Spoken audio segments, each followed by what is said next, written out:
अस्सलाम वालेकुम मेरे दोस्तों। आप दोस्तों की खिदमत में बहुत प्यारा नुस्खा पेश करने जा रहे हैं।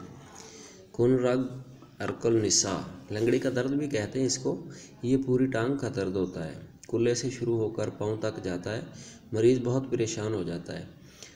तो ये पूरी टांग में दर्द होता है, तो इसके लिए बहुत प्यारा नुस्खा है, बहुत प्यारा फार्मूला है, आप दोस्तों की खिदमत में पेश कर रहे हैं। अरिंड है, बेद अंजीर भी कहते हैं इसको। इसके तुखम ले लेने हैं, उसको कूट कर बारीक कर लेना है। तो यानी कि आधी प्याली दूध हो, 1 चम्मच इसका, उसको अच्छी तरह पकाएं। जब खीर नुमा बन जाए तो मरीज़ को खिला दें। रोज़ाना 1 मरतबा या 2 मरतबा खिला दें।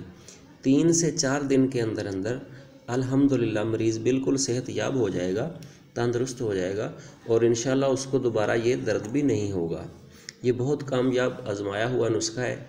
आप दोस्त इस्तेमाल करें, दवाओं में याद रखें। इंशाल्लाह आपकी खिदमत करते रहेंगे।